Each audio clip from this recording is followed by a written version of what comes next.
Euzubillahimineşşeytanirracim. Bismillahirrahmanirrahim. Esselamu aleyküm hürmetli qarindaşlar. Sual ve cevap namlıq programımızın yeni sahne arqılıq sizler bilen yeni görüşdük. Programımızdaki aziz mühmini Şarkı Türkistan Ulemalar Birliği Reis Vekili Ustaz Mahmudcan Damollam. Ben program riyasatçısı Abdullahat Ucat. Hürmetli Ustaz programımızga kıymetli vaxtlarını çıkarıp belgeler için rahmet eytimiz. Allah razı olsun. Kızın karşılığımız. Sındım Allah razı olsun. Hürmetli qarindaşlar, bugünkü programımızda oxşaşla yana halkımızın kelgen bir qancha suallarga cevap verip ötümüz. Bugünkü cevaplaydigan suallarımız hammamizga ma'lum bo'lgandek şu 7. ayının 24. günü ammi xalq, yani bütün xalqqa açılmakçı bo'lgan Aya Sofiya Camisi hakkında şu eç doğru mu ya ki bununla hakasının ki Ulemalar Birliği'nin ki fikir göz karşı kanda degandek bizge teklifler geldik için sual geldik için bunu bu hakta kısaca düşünce bir bütümüz. Yani şunundak hazırki şaraitte, yani şu korona Xitay virusu devam kılıvatkan şu vakitte mescidge çıkışınınki yoki chiqmaslikning hukmi nima, qo'l tutishib kurashishninki hukmi nima degandek bir qancha savollarga ustida to'xtalamiz. Hurmatli ustoz, programmamizni birinchi savoldan boshlasak, yuqorida o'tgandek inshaalloh 7. ayının 24. günü Aya Sofiya Camisi bütün am xalqqa namaz o'qish uchun ochilmoqchi. Bu haqda yani başka nurgun meselelerine okşar. Bizim Uygur Müslümanları, Uygur kardeşlerimizin içinde bazı suallar oturuğa çıkan. Mesela bu mescidinki açılışı Hristiyanların hakkıga tecavüz kılanlık bulamdı. Ya ki neymiş için muşundak şaraitte bu mescidini açıdı. Bu mescidini açsa Hristiyanların açığını keltirip sattık. Bizim vatanımızın davasıga dahil etdi degandek bir kısım fikirler oturuğa çıkan. Yani bu haqda özlerininki göz qarashini nima qisqacha tushuncha berib o'tsalar Allah razı olsun. Euzubillahimineşşeytanirracim. Bismillahirrahmanirrahim. Elhamdülillah ve salatu vesselamu ala Resulillah. Thumma amma ba'd. Esselamu aleyküm ve rahmetullah. Bu sual qarta birinci biz hemimiz bilişik tegishlik bir nokta, bu binanınki, bu urunninki kısaca tarihini bütün Uygur Müslümanları biliş lazım. Bu bina aslında miladiye 360. yılı Konstantin, en birinci Konstantin deb atalgan şu çağdaki Bizantiya imparatorluğununki başlığının zamanında selinip arlıqtın 20 yıl ötmey turup bu adam dadısı ülep barısı padişah bolgandan keyin 377 yıllarda içki bir padişah karşı hareket olap, içki özgürüş olap 380. yılı köydürü ütilgen, veyran kılıngan, çekip ütilgen, köydürü ütilgen bu bina. Ondan keyin 416. yılı qaytadan selingan, yani bir katım. Qaytadan selinip uzun davamlaşmay 416. yılı selingan bina 532. yılı yani bir katım şu devletin içinde kalayım kançılık çıkıp şu çağdaki Bizantiya imparatorluğuna karşı çıkan güçler tarafından yana bir katım köydürü ütilgen, veyran kılıngan.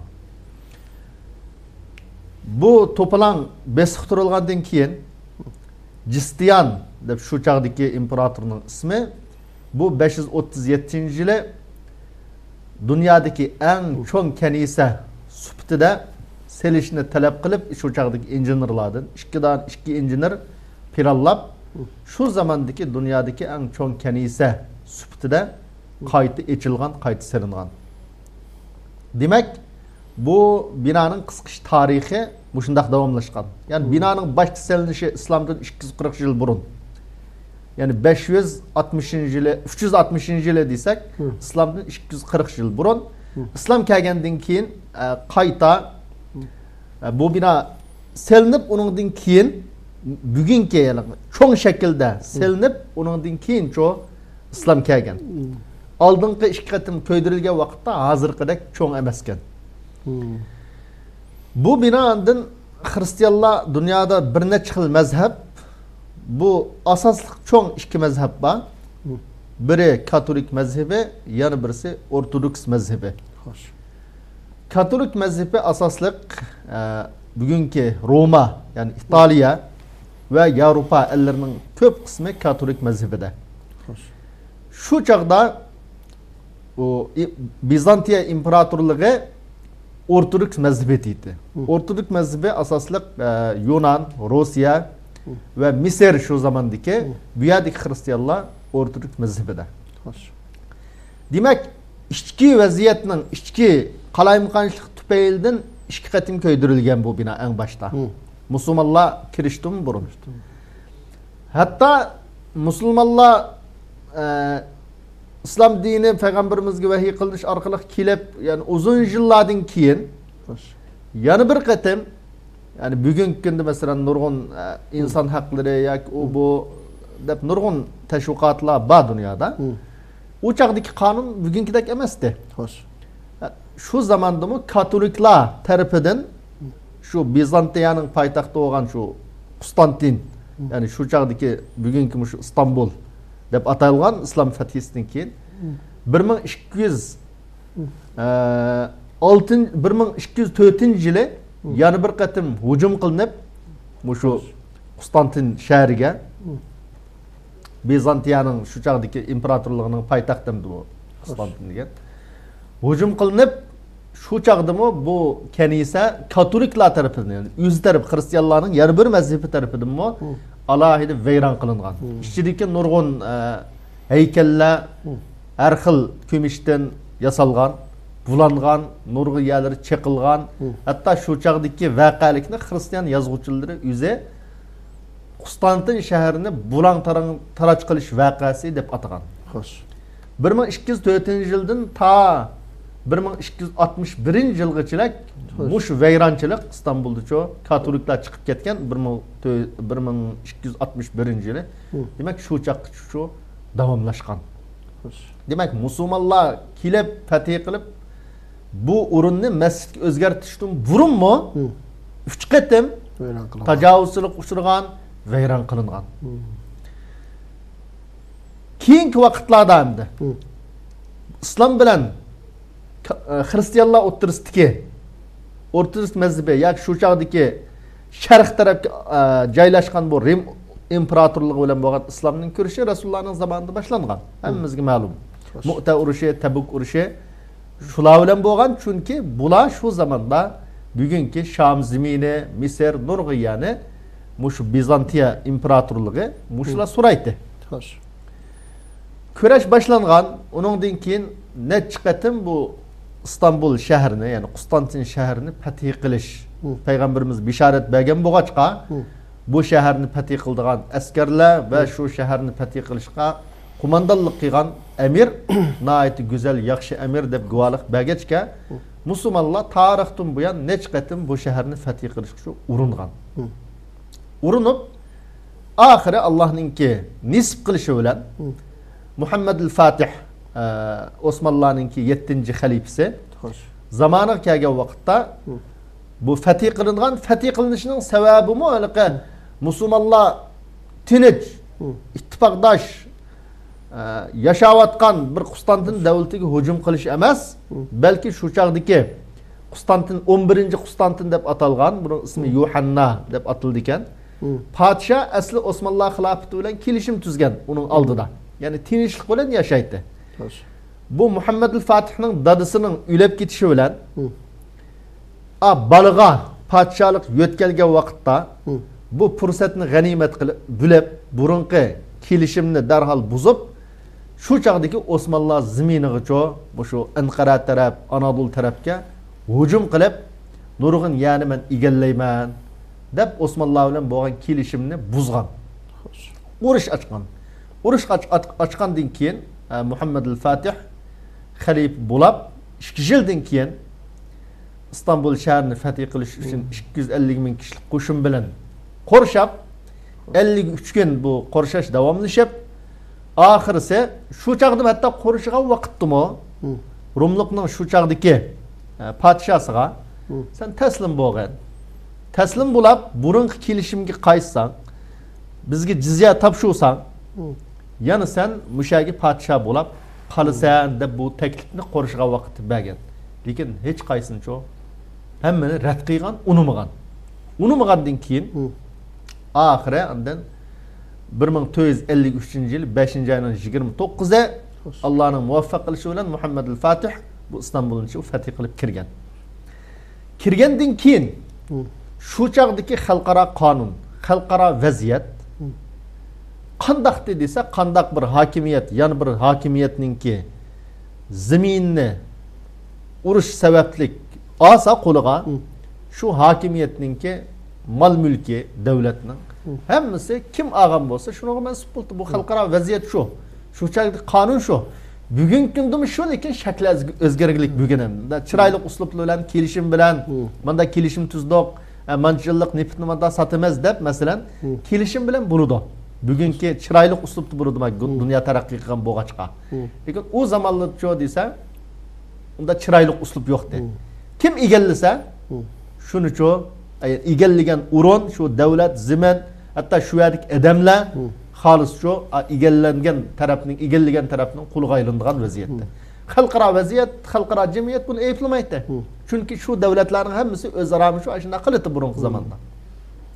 Bu shunda bo'lgandan keyin Muhammad al-Fatih bu fath qilib kirgandan keyin aslida qonunliq shu chaqdagi vaziyatning taqozosi bo'yicha haqiqati shu bugungi Aya Sofiya deganning ma'nosi muqaddas joy yoki ilohiy hikmat degan ma'noda ekan. Bu o'rinni tatib olib ashulardan darhol masjid qilib, hatto chaqs chiqib qilish haqqi bor. Lekin o kishi unda qilmagan. Unda qilmay shu chaqdagi kanisiga ega bo'lgan kishilarga o'zining puli bilan bu o'rinni sotib olgan. Hozirga qadar bu shu chaqdagi Muhammad Fatihning nomi bilan atalgan shu vaqtda qonunda mush o'rinninki vaqt qilinganligi, burun sotib olganligi to'g'riliq isbot, hujjat, paket chakcho hozirgacha Turkiya davlatida bor ekan. Bu ziminninki yani qisqacha vaqaligi masjidga o'zgartirilishi setib olib, undan keyin masjidga o'zgartirilgan. Ba'da askar tuqqanasi masjidga setib olgan bo'lsa-mi, masjid qilgan bo'lsa-mi, uningki ishidagi shaklini, kenisini o'zgartmay qolib qolibdi ekan uni. Faqatlam 4 dona munani yasagan ustiga uning ishidagi shakllarni alohida o'zgartirgan. Ya'ni bu katoliklar qilgandek vayron qilmagan. Yoki ichki vaziyatda 2 qatim ko'ydirilgan kanisini Muhammad al-Fatih kirib ko'ydirmagan. Ya'ni o'z piti, o'z holaticha saqlab qolgan. Bu islomning ne kadar güzelligining bir dalili. Şunun bilan birga masalan qaraydigan bo'lsak, bugun qadar İstanbulda Turkiyaning nurg'un yerlarida nurg'un kanisalar bor. Bugunga qadar saqlanib kelayotgan. Buningdanmi Muhammad Fatihning İstanbulni olgandiki bütün kanisalarni masjid qilib o'tgan yeri yo'q. Ve shundaqla bütün kanisani o'z pitiri qo'yib qo'ygan tarafim shu yo'q. Shuning uchun bu Aya Sofiyani nima uchun masjid qilib o'tgan desa, bu yalğız faqatlam kanisa emasdir edi. Shu chaqdagi Konstantiniya imperatorligininki siyasi namini, siyasi yüzünü ko'rsatgan alohida xuddi bugungi davlatdagi qasr deymiz ғой, podshoning qasri yo zontoning qasridek ashunda siyosiy rolimi bayati bu. Chunki har qanday bir Konstantin podsho bo'lsa, shu kanisining ichida toj kaydirilgan, oltin tojlari, buning nurg'un mol mulki shu yerda saqlangan, nurg'un urushlar, islom dunyosi bilan bo'lgan necha yillik urush shu yerdan qo'mondonlik qilingan, askarlar shu yerdan chiqadigan, askar qo'mondonlarga alohida shu yerda duolar qilinib, g'albisini tilab shu yerda mushunda yo'llantiradigan ham diniy hem siyasi Konstantiniya imperatorining shu markaziydi bu. Markazi bo'lg'achqa Şu Muhammed el-Fatih rahimahullah bunu fetih qilgandan keyin bu yanın İslam'a aylanganlığı, İslam zemin ekanligini bütün dunyoga e'lon qilish uchun bu yerni setib olib shu masjidga o'zgartgan. Demak, buningdan hamda biz islomning hukmi qaraydigan bo'lsak, islomning hukmi nima? Bunda fatih qilingan ziminlarda desa, islomda ikki xil hukm bor. Fatih qilingan zimin qarta. Birincisi sulhi bilan, kelishim bilan fatih qilingan ziminlar. İkincisi urush bilan fatih qilingan ziminlar. Sulhi kelishim bilan fatih qilingan bo'lsa, xuddi Quddus shahridagi masalan, bugungi Falastindak Umar roziyallohu anhuning zamonida fatih qilingan sulhi bilan. Urush bilan emas, sulhi bilan fatih qilingan shuning kelishimninki bir moddasi nima desa, Hristiyanlarning kanisalari hech narsaga chaqilmaslik. Musulmonlar shu tarixdan buyon Umar roziyallohu anhuning zamonidan boshlab bugunga qadar ashuna amal qilib kelganligimdi. Hech qanday bir kanisa Falastinda chaqilmagan, hech qanday bir kanisa masjidga bir narsaga o'zgartirilmagan. Shu kelishimga shu amal qilib kelganligimdi. 1400 yildan uzun zaman musulmonlar elaqa o'zining va'dasi turdi. Tuzgan kelishimlarga shu tarixdan buyon amal qilib kelgan. Bu birinchi turi. Agar kelishim bilan kirib, kelishimda qanday yozilgan bo'lsa, shuningga shu amal qilinish lozim. Chiroyli shaharni topshirgan vaqtda. Xo'sh. Ikkinchisi urush bilan. Urush bilan bo'lsa desa, xuddi nurg'un zamonlar urush bilan fatih qilingan, shuning qatoridan Istanbul. Bu yerdagi asli hukm nima desa, agar asli Rasulullohning zamonida bo'lgan ish qaysi desa, bu fatih qilingan zamindagi mol mulk, bu fatih qilingan o'rinni shu askarlarga shu taqib berish. Askarlarga taqib berish. Lekin keyingi vaqtlarda shu desa, İslamning musulmonning manfaati uchun askarlarga ayrim davlatning maosh beradigan siyosatni, qonunni yo'l qo'yib, nurg'un fatih qilingan zaminlarni davlatning mol-mulki sifatida shu ep qolgan musulmonlar. Xo'sh. Shuning uchun olimlarimiz har qanday bir shaharni fatih qilgandan keyin bu yerdagi kanisa, masalan, yoki Yahudining ibodatxonalari bundaq o'rinlar bo'lsa, bu o'rinlarni o'z bit saqlab qilish musulmonning manfaati uchun bo'lsa, şu çağdaki musulmonlar, emir, kumandan, halife, kim bo'lishdan qat'iy nazar, zungton bu kanisini, ibodatxonani mushbit saqlab qilish, buni chaqmaslik, bu yerdagi ibodat qiladigan xristianlarga yoki boshqa dindikilarga buni qo'g'dab qilish deb qarsa, qo'g'dab qolsa, chaqmasa bu shu podshoninki, shu xalifaning, shu zungtonning haqqi. Agar bu yerda manfaat, musulmonning manfaati shu yerni chaqib o'tish bo'lgan bo'lsa, buni chaqsi shu durust.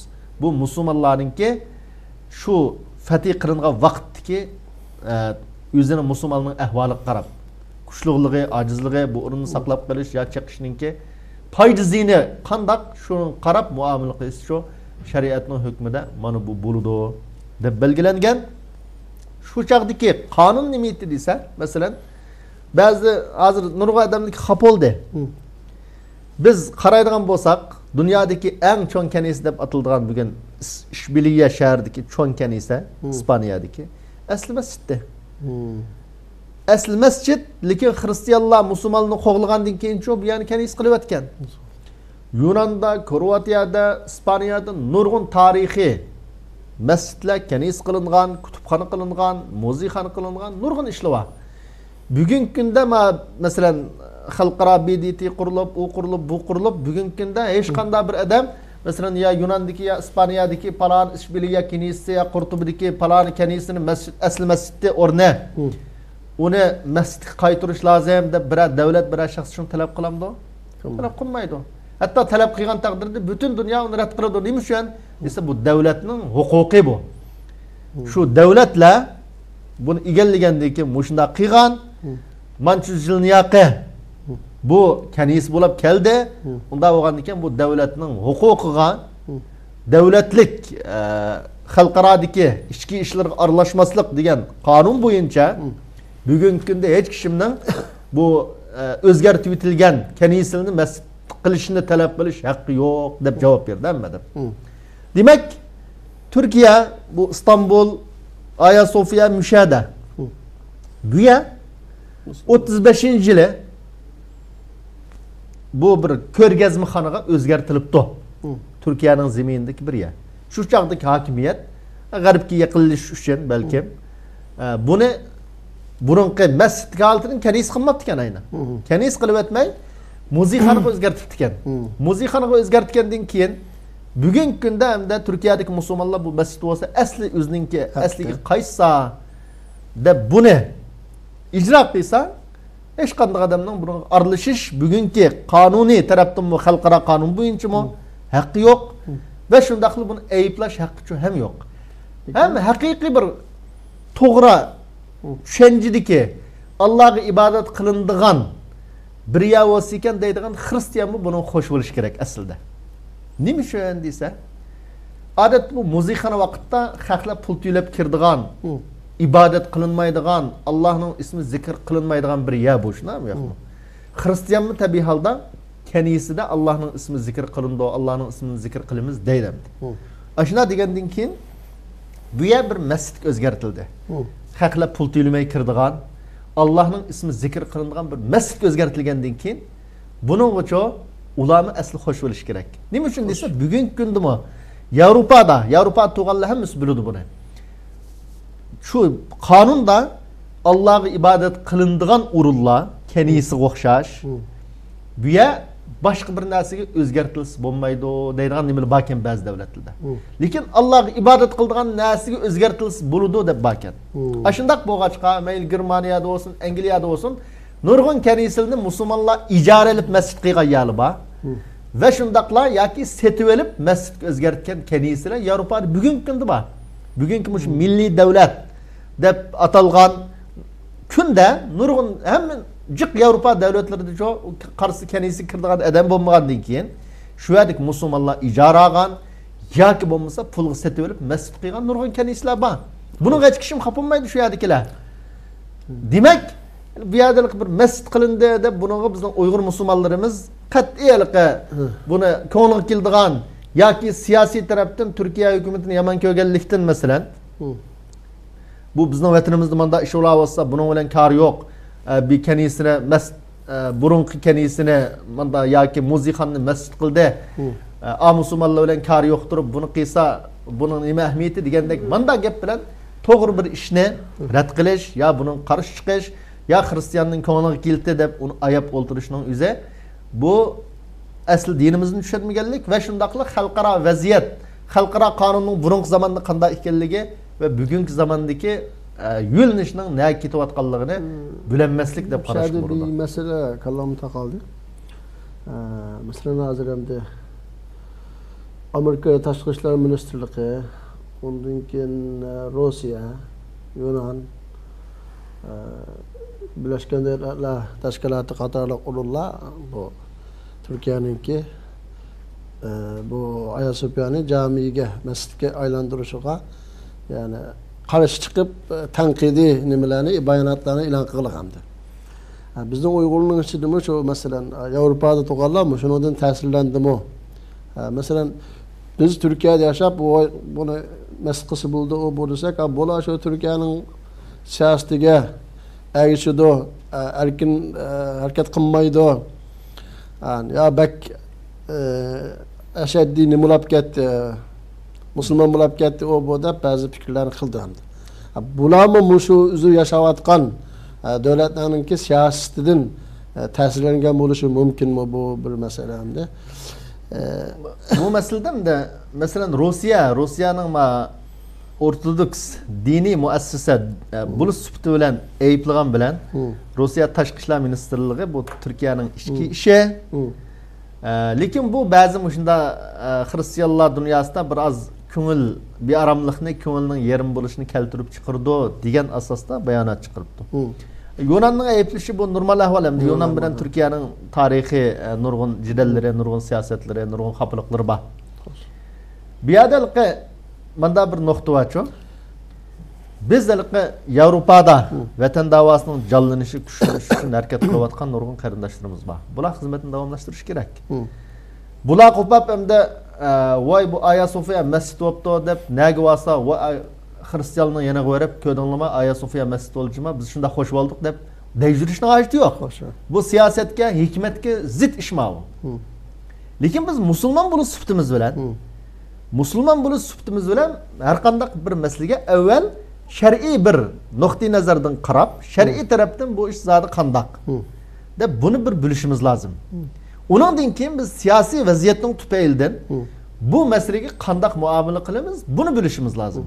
Şer'i taraftan çoğu dese bu Aya Sofya Mescidi 913 yıl kenisi boğan bolsa, şu 360 yıl kurulup, 481 yıl mescid boğan yer. 35 yılı tehe, 35 yılı bugünkü yani bir neçe gün ilgirki vaziyetiga, yani bir muzikhanıga özgertilgen vakit 35 yılı. Ondan keyin bu asli halatiga qaytdi. Yani mescidlik halatiga qaytdi. Türkiye halkının ve hükümetinin, sotning hammasının kararı öyle. Hem devlette sotning hükmünü itiraf qilish lazım deydigan gap bugungi kunda acayip chiqamda. Mesela Avrupa hem devlet qanday bir mesele olsa, başka devlet bilan bir qiziq olsa, sotning hükmü mavu. Sotning hükmüden biz sırt iş qilolmaymiz deydi.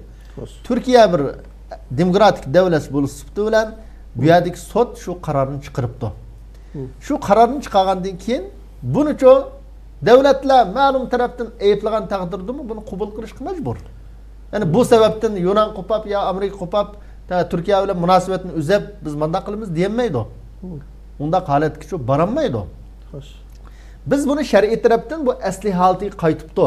Mescidlik halatiga qaytibdi. Mescidken burun keyin yani mescid bo'libdi.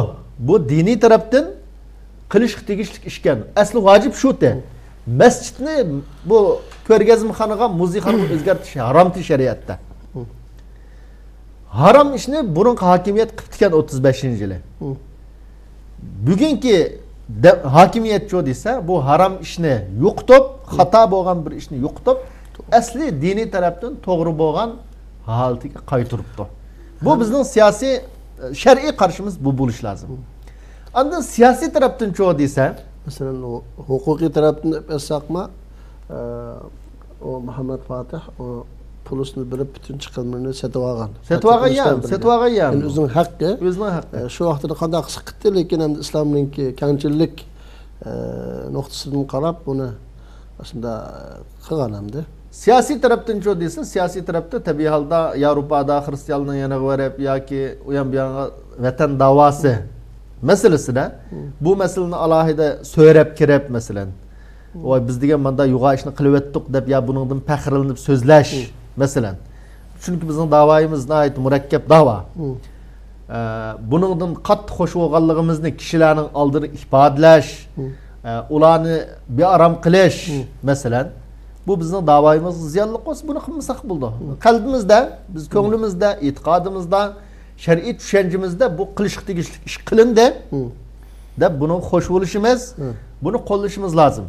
Lekin bu qo'llaganligincha ya dapchelab masalan yoki bo'lmasa nagi vasak, buni tashviq qilib, o'zimizningki bu vaziyatdan qattiq xursand bo'lib ketganligimizni boshqalarning oldiga berib, ular o'ziga nisbatan musibat deb tunigan bo'lsa, tashviq qilishning o'zi bu hikmatga zid endi.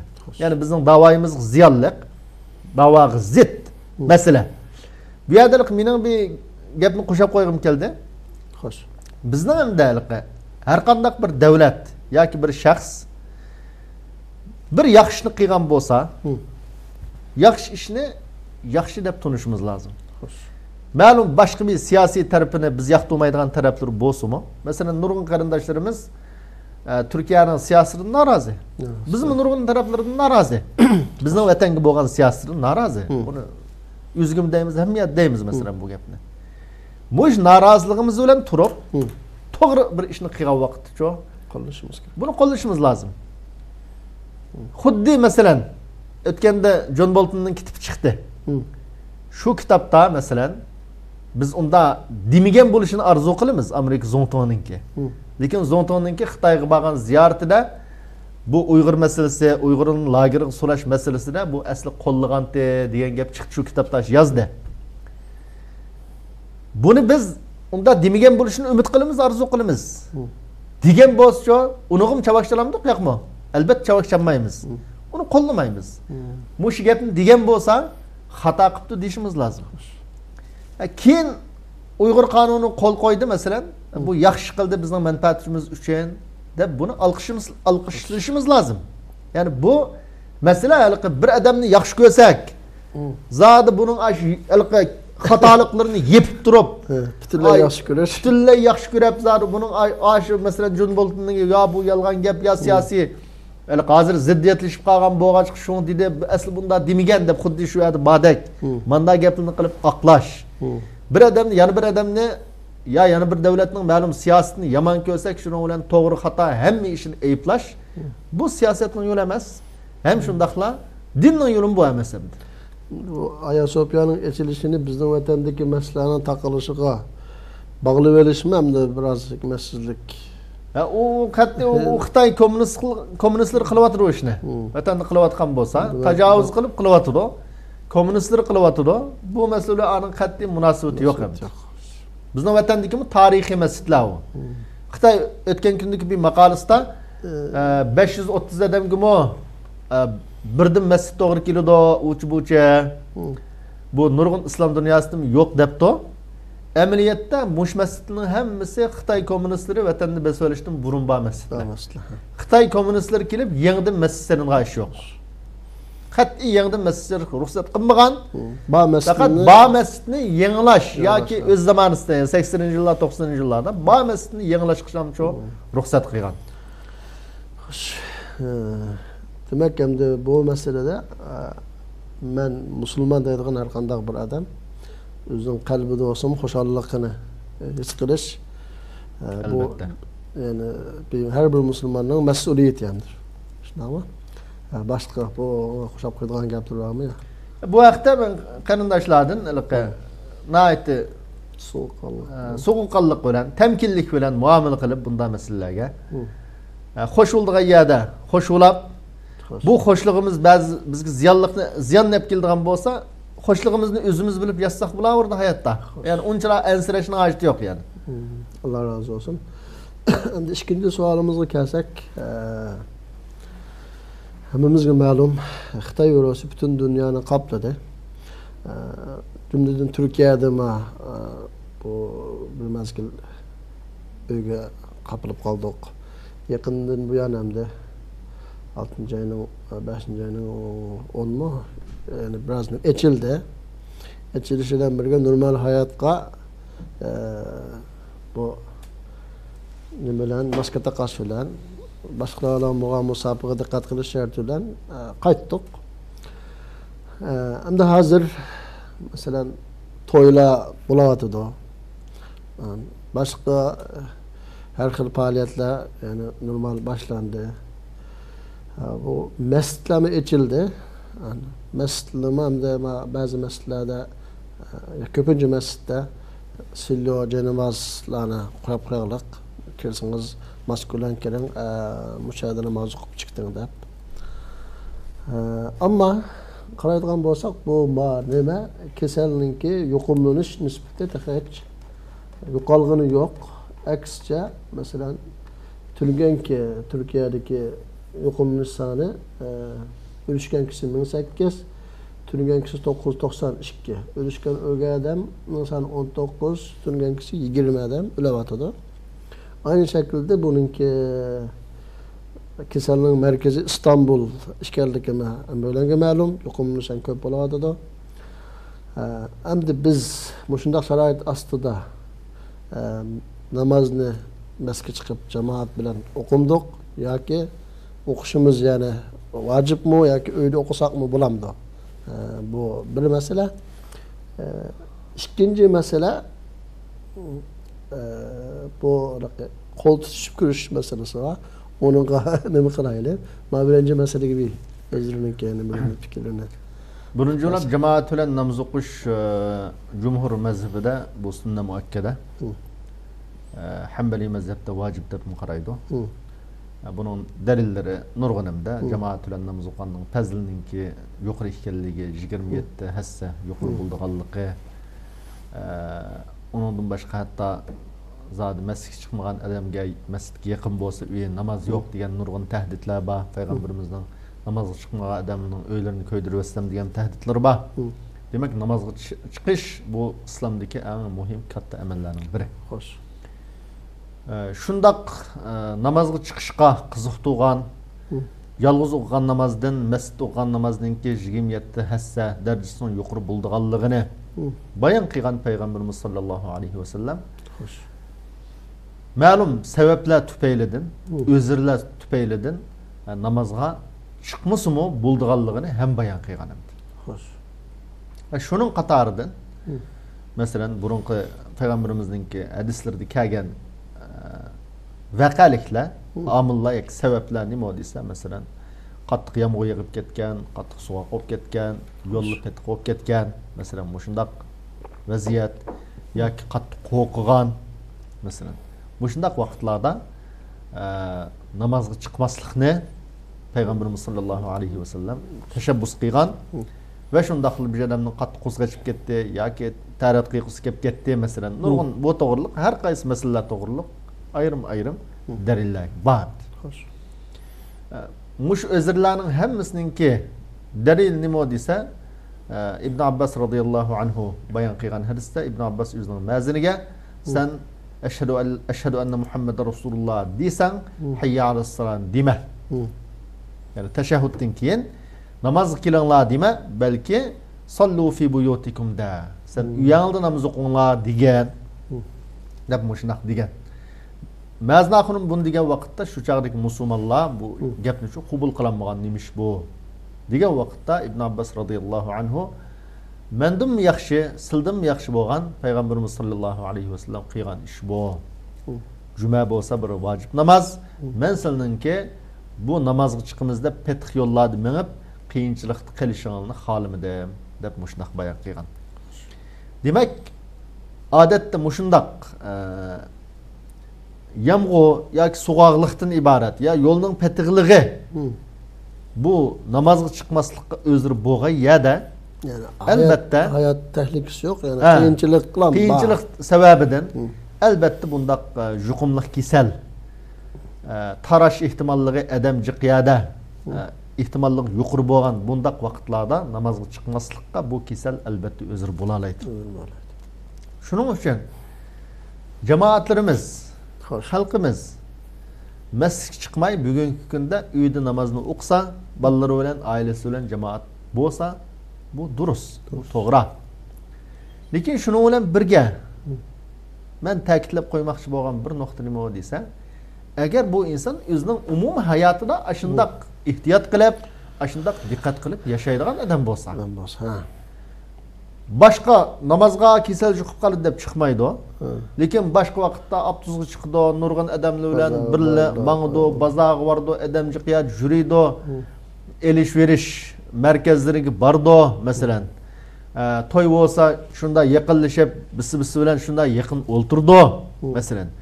Maishining hammasini qurdi, kasalning chiqib kelishidan ansirmay, qo'rqmay. Lekin masjidga kirsam namoz kasal chiqib qoldi deb masjiddan yiroq bo'lish bu to'g'ri emas. Qo'rqash asli joyda qo'rqmaganlik emas. Bu kasal yolg'iz masjidda ham chiqmaydi. Abtuzda chiqish mumkin, odam jiq bo'lsa, masalan, ayda to'y saloniga kirgan vaqtda shu yerda chiqish mumkin. Yoki ayda elish-verish markazlariga, cho'ng bozorlarga kirgan vaqtda shu yerda yo'qish mumkin. Anda yaliga qat'iy ehtiyot qilmay, qo'rqmay boraligan nochi bo'lsa, shu qom masjidga kirib namozni o'qish lozim. Bugungi kunda bo'lapmi arliq va masalan. Odatda joy namozni elib kirish yoki xashudni joy namoz qo'yib qo'ydi masjidga. Bunda bo'lganda ekan masjidga kirib o'qish lozim. Agar bir inson zodi unda yaqin o'ltiradigan to'y-to'kinga bormaydi, cho'ng do'konlarga, odamji qiyaga bormaydi, abtuzg'imi chiqmaydi, ehtiyot qilib, ansirab kasal chiqib qolamiki deydigan shundaq ehtiyot bilan yashaydi. Bunda odamcho namozga chiqmay, uyda namozni o'qisa, bu odamga nisbatan durust. Alloh subhanahu va taolo bu odamga cho'qim mukofotni joyida yana berdi.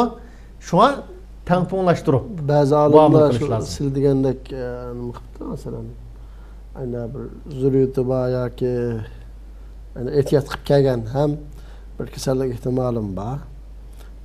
yo'qib qolish nimasi nisbati yuqori. Odamlar bilib qolsa, buning o'sha ahvol qarab ish qilsa bo'ldi. Xususan kasal bo'lgan odam bo'lsa, o'zi masalan kasal ekan bir odam kasalning yuqqanligini bilibdi, u odam qat'iy masjidga chiqmaslik kerak. U odamga nisbatan chiqmaslik vojib.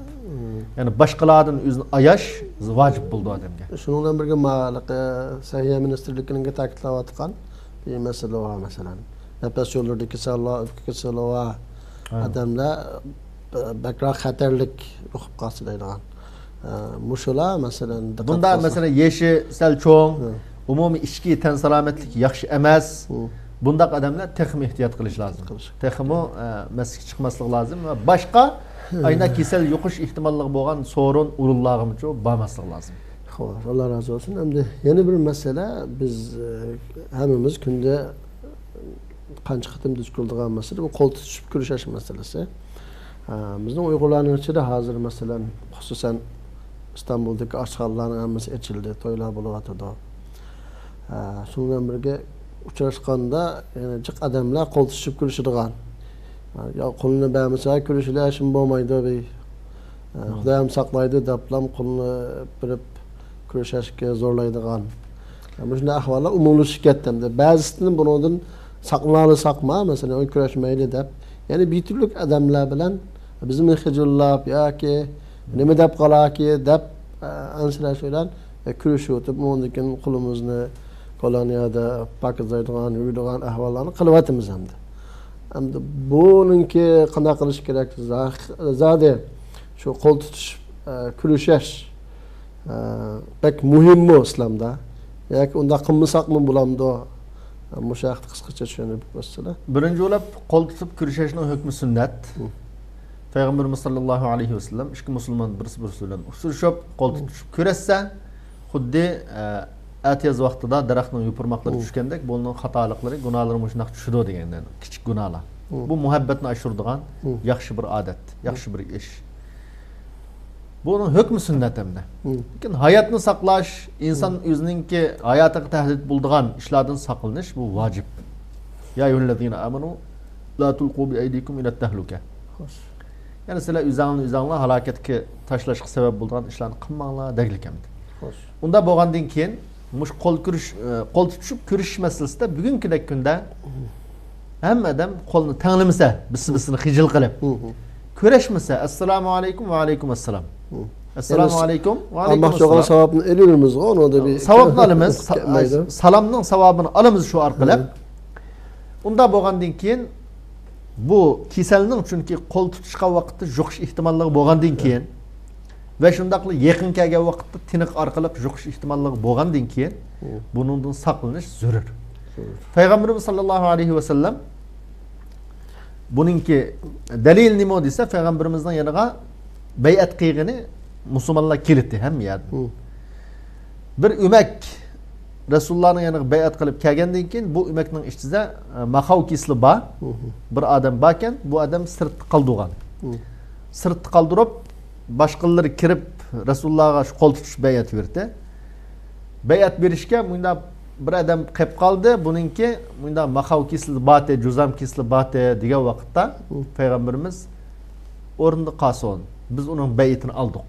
Ya'ni kurashmasakmi, uning bay'atini-cho biz aldık, şu yanımızga kirmisin degan. Şunu yana bir hadisda fir minel meczumi firaraka minel asad degan. Bu shunda Maxav kisli ba odamdan xuddi yo'l vositdan qochgandek qochishing lozim degan. Hatto olimlarimiz ashunda Maxav kisli va yoki yuqish ehtimolli yuqori bo'lgan oq kisli va odamning masjidga kirish harom degan. Masjidga kirmasligi lozim. Nimishqa desa, boshqalarga ziyon yetkazish ehtimolli bor. Ve onundan başka adetli bir mesela samsak ya ki piyaz yegen adamın mescid girmen deglik ma dinimiz. Nimişka dese başkalarına ziyet güzüdü. Azırı var. Eziyet bir do. Şunun için çekilgen. Onda boğandan keyin bu kol tutuşup küreşken vakitte ziyet yetiş ihtimallığı var. Şimdi mesela aşında boğandan keyin tabi halda kolunu tanleşinin üze bugünkidek günde karşı tarafını kattık bir hicilçilikka şurup koydu, küreşmediyse ya belki o yüzünü yugan tut deyişi mümkün, ya kulağımı tanımışsam küreşmedi deyişi mümkün. Şu an mecbur kürüşüp kaldı karşı taraf. Şuna Bugünkü kunda qo'lni tanglashdan har birimiz saqlanish lozim. Bu adamda masalan biz bu kasal 14 kun bo'lganda o'zini oshkorlaydi. O qo'l uzatgan kishi kasalmi, qo'l baguvchimi uni uqmaymiz-da hamda. Olmaydi. Bu yerda o'laqa Allah saqlaydi Xudoyim tavakkul qilib kurishlar deb degudak bir Muşa tavakkulman de, to'g'ri tavakkul. To'g'ri tavakkul emas bu. U Alloh saqlaydi deb, Alloh saqlaydi deb mashina kelayotgan vaqtda jugurib o'tsak mashina suqidi. Alloh nurg'un narsani taqdir qildi. Shuning bilan birga sabablarni o'ttirib qo'ydi. Iqalha summa tawakkal alalloh. Payg'ambarimizdan yana kelib, "Ya Rasululloh, men tugamni bog'lab qo'yib, andin masjidga kirishim kerakmi yoki tavakkul qilib qo'yversam bo'lamdi?" desa, avval bog'lab qo'yib, undan keyin Allohga tavakkul qil degan. Shuning uchun shunday ko'rishmaslik bugungi kunda Aşındak adamcı xiyada amal qilib oltamaslik, kesel bo'lib qolgan adam sirtqa chiqmasligi, darhol davolanishga aldırışı hammasi Allohning taqdiri, Allohning urunlashtirishi bilan, Allohning buyrug'i bilan bo'lgan ishlar.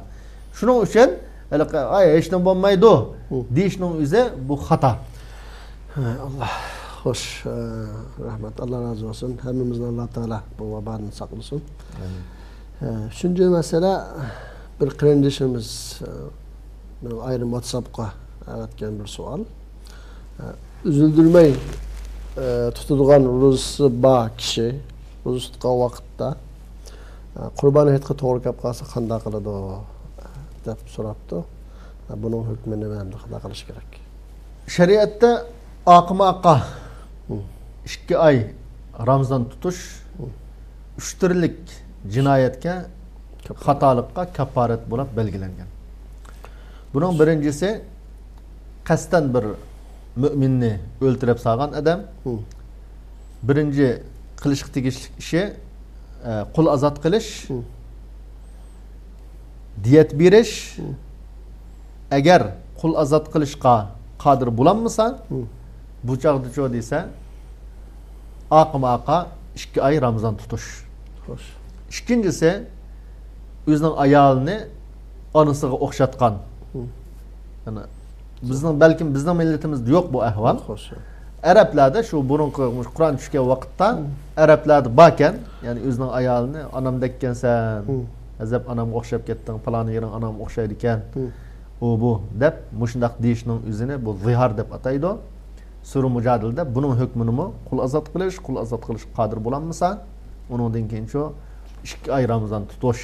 2 oy Ramazon tutishga qodir bo'lanmasa 60 miskinga tomoq berish deb belgilangan. İkinci nima? Bu ikinci cinayet. Üçüncü cinayet nima desa, Ramazonda ayoli bilan birga bo'lgan. Yani Ramazonning kunduzida, Ramazon tutgan holatida ayoli bilan birga bo'lgan kishining jinoyati jazosi kafarat nima desa, qul azat qilish qodir bo'lanmiz-ku. Bugungi kunda tabii qul yo'q hamda azat qilay desimi qul yo'q hamda pul odamgimi. Unda bo'lgandan keyin bugungi kunda shu Ramazon tutish gadan kelidimdi. 2 oy oqima-oqa Ramazon tutish lozim. Ayolimi voy deb qo'shilgan holatda bo'lgan bo'lsa, ayolim tutish lozim. Agar ayolim majburlangan bo'lsa, bu chaqda ayol tutmosi bo'ladi. Agar ikkilisini ixtiyorligi bilan bo'lsa, ayol ikkilisi tutish lozim. Ayolni ixtiyorsiz holda bo'lgan bo'lsa, ayoliga 2 oy tutish vojib emas, bir kun qazosini qilsa shu bo'ladi. Kelgan savol ayol kishidan kelgan savol deb bilaman. Bu shu ikkilisiga ayol ikkilisiga vojib emas. Shahrayni mutatabi'ain degan bo'lg'achqa Qur'oni Karimda oqima-oqa 2 oy degan bo'lg'achqa, ya'ni chuqum bu Ramazon 2 oy oqima-oq bo'lishi lozim. Lekin shar'iy uzrlar, shar'iy ruxsatlar kep qolsa sho'mush oqima-oq Ramazon tutgan mezgilda desa, buning Ramazoni kesilib ketmaydi, uzilib ketmaydi. Masalan, ayol kishi hezdor bo'ldi, ya nifas kirdi. Ramazon tutyapti, masalan, 20 kun bo'lganda hez keldi. Ya 5 kun, ya 7 kun, ya 10 kun hezini davomlashtirdi. Hez tutgandan keyin darhol shu Ramazonni davomlashtirdi. Bu Ramazonni uzib o'tgan bo'lmaydi. Chunki Alloh ayollarga bekitib o'tgan, ayollar o'zining ixtiyori bilan shu qilgan ish emas. İkincisi bir adam kisel mesela, qattiq kisel bo'lib qoldi. Ramazanni tutish, buzish ruxsat qilingan shariatda. Doktorlarningki tashabbusi bilan bo'lsin, ya kasalning og'irligidan bo'lsin, kasal odam Ramazon tutmasi bo'ladi. Bunda ruxsat holati kelib qolgan odammi, shunda kapparat Ramazonni tutayotgan bo'lsa, buni shu kasal bo'lgan mezgilda, mayli hafta ya 10 kun ya 15 kun kasal bo'ldi, saqaydi. Buning bilan shu Ramazonninki 2 oy oqima degan hukm buzilib ketmaydi. 20 kun tutgan bo'lsa, 10 kun tutanmagan bo'lsa, keyin shu 40 kunni yani davomlashtirib tuturib kasaldan saqaygandan keyin. Va shundaqla safar. Bir odam safarga chiqqan bo'lsa, safardimi Ramazon tutmaslik durust bo'lg'achqa, shariat ruxsat qilgan ish bo'lg'achqa, safarda bu odam tutmay o Ramazonni, keyin safardan qaytgandan keyin yani ulaplam tutsa, oqima tutgan bo'ladi. Ve shuningdek hayit kunisi hamda. Hayit kunisi Ramazon tutish harom bo'lg'achqa, payg'ambarimiz hayit kunida Ramazon tutmanglar degan bo'lg'achqa, hayitning birinchi kuni bir kun. Hayitning birinchi kuni bir kun tutmay, hayitning ikkinchi kundan boshlab davomlashtirish lozim. Mushunda tutsa, ya'ni shar'iy ayol kishi bo'lsa hayz nifas yoki kasal, ayol bo'lsin kasal yoki safar yoki hayit kuni bo'lsa, hayitning 2 kuni, ya'ni ro'za hayit qurban hayitning 2 kuni, masalan mush arliq kelib qolgan bo'lsa, bu kunlarda tutmaydi. Her iki ayetinin birinci günüsü. Her iki ayetinin birinci günüse. Bu kunlarda tutmaydı. Keyin ço davamlaştırıp tutuyorsa, 2 ay Ramazan'ını to'liq üzüp koymayı tutkan buldu. Lekin sebepsiz, özürsiz bir gün üzüp koysa, mesela bir adam 50 gün Ramazan tuttu. Akmaqa. Hatta 59 gün değil. 59 gün değil. Bir gün üzüp koygan bolsa sebepsiz kayıtı yani ço 2 ayını yeniden başlaydı. Şunun için buna nihayet dikkat kılış lazım. Seferinin bir sıfatları var mı yok mu ya? Yani seferinin umumi ve in kuntum ala seferin Kur'an-ı Kerim'deki hüküm sefer dedeklik hemde. Bununla umumi ruhsat bo'g'achqa. Ba'zi odamlar mashaqqatni shart qilgan ahvolda bor, nurg'un talashlatishli bor lekin fiqh qaraydigan bo'lsak, bir odam mesela Ramazan'da ben kışlanmaydı ekanman deb Ramazan tutsa bu ruhsat. Yani Ramazan buludu. Durus olmaydigan iş yok. Lekin bir adam şeriatta seferde Ramazan tutmasa Allah ruhsat qilib ekan buni tutmayman desa, "Voy sen kışlanmaysan, ayırpalandı bartın emasmi yaga." Unda bo'lganda ekan qat'iy kışlanmaysa Ramazan tutishing lozim deyishki bo'lmaydi. Allah razı olsun. Hem de ahirki sualimiz bir hanım bakken bu yo'ldoshilar yomonlashib qolib turayotgani 6 oy bo'libdi ekan takriben. Lekin bir qancha oy debdi. Bir qancha oyni haqi yo'ldoshilar yomonlashib qolib ayrim turibdi ekan. Ama bir qancha kun burun uni talaqini bilibdi. O bir qancha kundan burun qavaqat shu qayrishib qilib yoki jidallashib qilib o hanım ya ayrım öyle ya da anonsun öyle ayrım turuptu ki. Ama hazır kılamak çok önemli bu talak iddet. Kaçandın başlandı o dep. Yani iddeti yamanlagan günden başlap bulamdı ya ki talak bergen günden bulamdı o dep. Talak kılıngan günden bulap başlandı dese. 6 ayken hatta 1 yıl 2 yıl tuğan bolsa mı yamanlap eri talak kılmagan bolsa er hayat bolsa bu ayalının iddeti talak kılıngandan başlap andın buludu. Eri bilen birga olmagandan keyin hazır mesela iddetin bo'lgan maqsad ibra'ur rahim mesela balayatqununki pakligi ya hamildar emasligini isbotlashdi. Unda bo'lgandan keyin bir yilni yaqi eri bilen emas bu xotin. Tabiiy holda buningki pak. Unda bo'lgandan keyin bu aqli tasavvurimiz mu shu. Lekin Qur'oni Karimdagi ayet nima şeriatning hukmi nima desa, "Vel mutallaqatu yatarabbasna bi anfusihinna 3 ashhur." Demek talak kılıngan ayal 3 ay iddet tuturu dedi. Bu kaçandan başlandı desa talak kılıngandan başlap başlanır. Şunda bo'g'achqa bu hemşerimiz olsun ya başqalar olsun. Qandaq ayal yerinin uyda 1 yıl 2 yıl yamanlap o'ltagan bo'lsa-mu, talak kılınmagan bo'lsa, ajrashmagan bo'lsa eri bilan bunun iddeti qachon başlandı desa talak kılıngan günden başlap andın başlandı. Şunun için ayallar onda 5-6 ay 1 yıl yamanlap o'ltirab erlamu mesela onu ya o'qitib ayalning eri bormi yo'qmi bunda esib qo'yib bunda qilmaslik lazım. Yoki kelisholmaydigan bo'lsa, vaqtida chiroyli ajrashish lozim. Agar bir yashashga imkoniyat yetsa ayolning, anasini uyda qo'yib qo'ymay, uni anasini uyda qo'yashga olmagandan keyin darholcho vaqtida ekilib, chiroyli o'zining uyida turish lozim. Allah razı olsun. Bugünkü programımızı şöyle ahlaştıraylık. Hürmetli qarindoshlar, bugünkü sual ve cevap namlı programımız müşahede ahırlaştı. İnşallah bundan keyinki programda görüş ümidi bilen hammalarni Cenab-ı Allah Teala'ga tapşırdık. Hayır hoş, aman bulunlar.